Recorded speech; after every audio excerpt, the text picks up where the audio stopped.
Hello and welcome back. In our previous video, we discussed and learned the process for creating a strategic plan.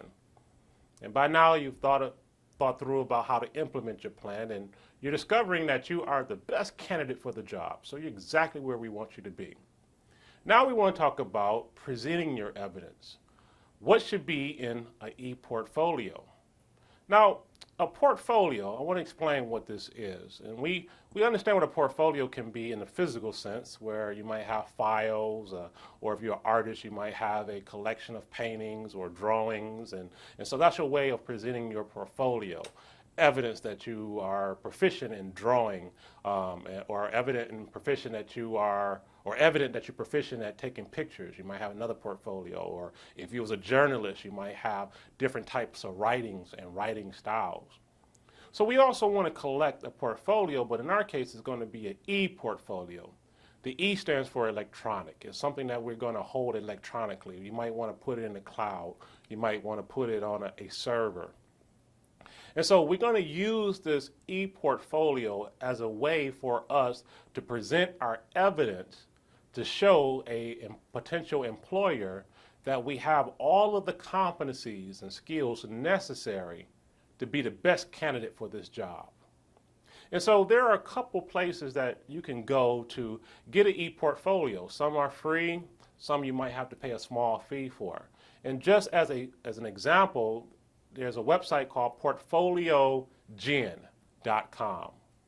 Another one is Mohara.org and Foliospaces.org. Now those are just three as an example. There are many others. And again, I want to emphasize that many are free. Some you might have to pay for. And so in this e-portfolio, what are some ways that we can prove that we are proficient in a competency and a skill?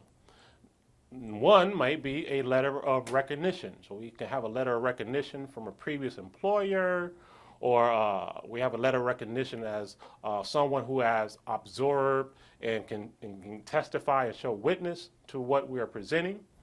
Another way is through awards. Maybe you have received an award for an outstanding skill or competency.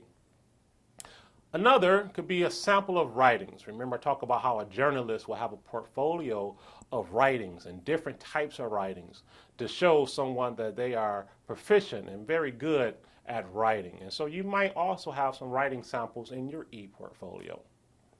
Another is videos, audios. That is one of the appealing factors of having an electronic portfolio, is that you can upload videos and you can upload audio in this portfolio. Maybe you had a presentation or a speech that was recorded, and now you can show someone that you are proficient in being able to verbalize and communicate with others. Another is pictures. Pictures are a great way to tell a story, and you can upload some pictures that are relevant to a competency or to a skill. Evaluations is another one. Maybe you had a previous employer give you a performance evaluation, or maybe you had a class or a training and they also gave you an evaluation as well as a grade. And so these are some things that are key in showing evidence that we are proficient in a particular skill.